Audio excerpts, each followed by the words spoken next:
3, 2, 1. Hey, what's up mga bad boys? Magbuhan pa lang kayo sa channel ko, mag-subscribe na kayo dyan. Pinutin yung notification bell para update kayo sa aming bagong upload na video gagawin. For more upcoming Sesame video, click to subscribe, like, share, subscribe, click the notification bell for more updates for more upload Sesame video. For today's may vlog,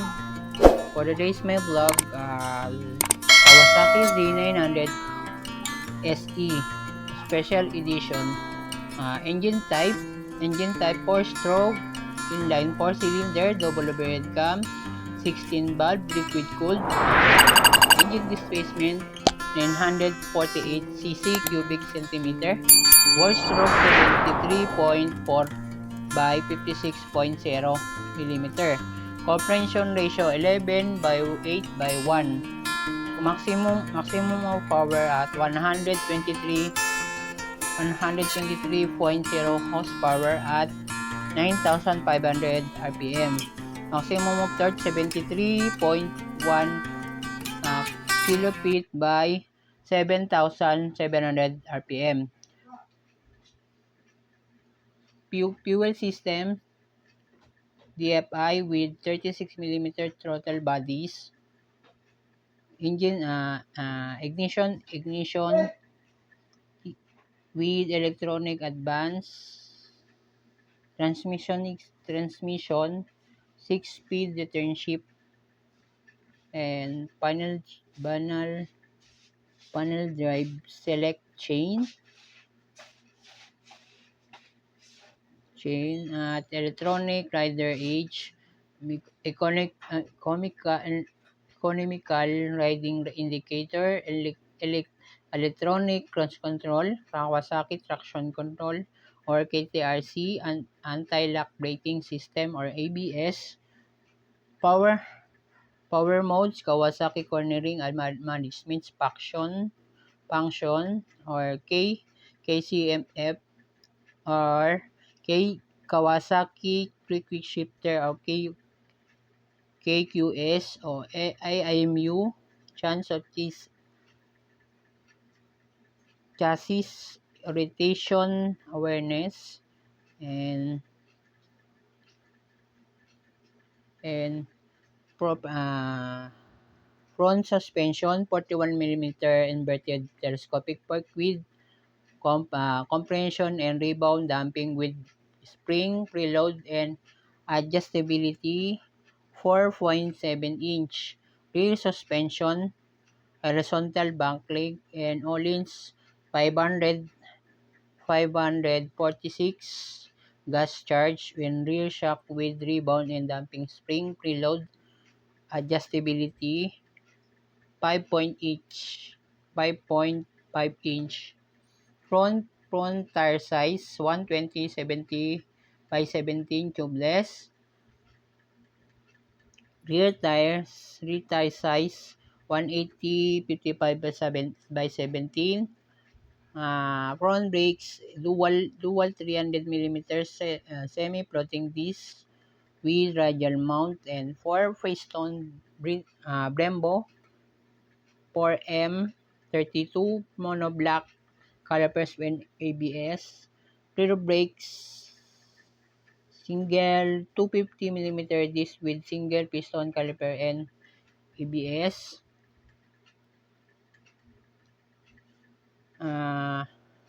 Frame type trellis high tensile steel. Rate 24.7 degree or 4.3 inch. Oral 81 length, oral length 81.3 inch. Overall width 32.7 inch. Ground clearance, overall height 44.7 inch. Ground clearance 5.7 inch. Seat height 31.9 inch. Estimated dry weight 425.6 kilos or 427.7 kilos for state 50 state model. Curb weight 469.7 kilo or 471.9 kilos. Fuel tank capacity, fuel tank capacity 4.5 gallon. Wheelbase 57.1 inch. Special features and 5 TET display, all digital colors and instrument or LED lighting, and USB Type-C outlet or Ergo Fit smartphone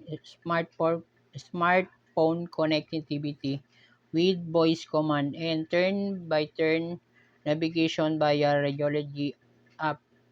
Motorcycle color choice metallic, matte, craft or gray. Evo metallic craft gray. Itong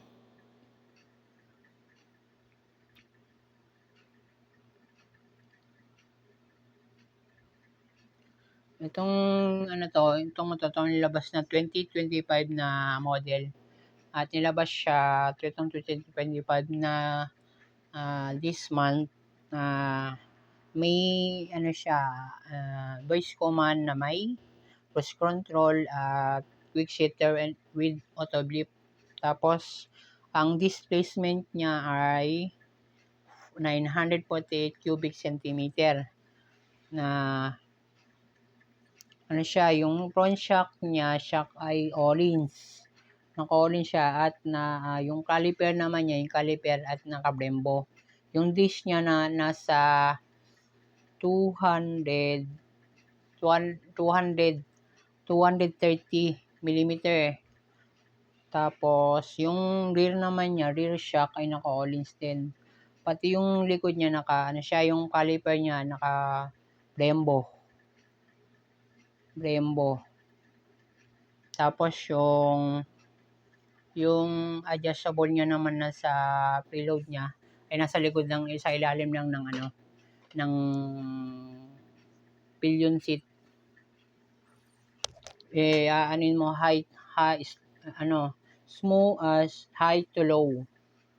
Tapos ay may siya, ang TFT display 5-inch display. Tapos yung mga ilaw niya naka LED na front and rear. May voice command, may connectivity rin sa cellphone, may Bluetooth. Yun, pwede. At yung may traction control, cruise control, may riding modes. 4 ang riding modes niya. Road, train, sport, and rider. 4 siya. Yung rider, nakadepende sa nag-drive. Either 50% or 100%. Yan ang pipiliin niya. Tapos may quick shifter, may auto blip, may cornering lights, LED naman sa kanya. Tapos yung brake naman niya ay may 300 mm semi-floating disc na front. Tapos yung rear suspension ay single 250 mm disc with single piston caliper. With ABS na yon, front and rear.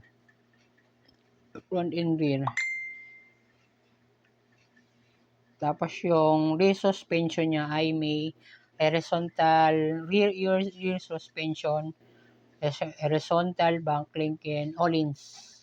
Naka-Ohlins na siya. Yung naman front suspension niya ay may 41 mm inverted telescopic fork with compression, rebound, and damping when spring preload.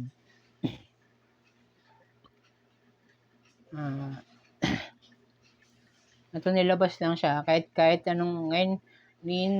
Hindi ko pa sure na ilalabas yung standard na model ngayon 2025. Baka ito yung panapat siguro, panapat ng yung NT09 na SP panapat ng Kawasaki.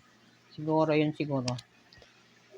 At ang presyo niya ay 600. SRP niya 637,000. Pwede siyang financing or cash. Depende sa branch. Depende sa branch. Pagkukuha ninyo. Dito ko na ang gagawin sa akin dito ko na ang tatapusin ang aking channel. Sana dito sa baba na to, like and share, subscribe kung hindi ka nakapag-subscribe. Subscribe ka na, and ring mo na din yung bell para lagi kang updated sa mga bagong upload na videos ko. Mag-comment ka na rin dito sa baba at ayon sa video na natutunan mo sa aking vlog nito, comment mo na rin at don't forget to like and share and subscribe, click the notification bell for more updates and for more upload this my video. See you on the next vlog, guys. And 5, 4, 3, 2, 1. Thank you for watching this my vlog. Babush. Bye-bye.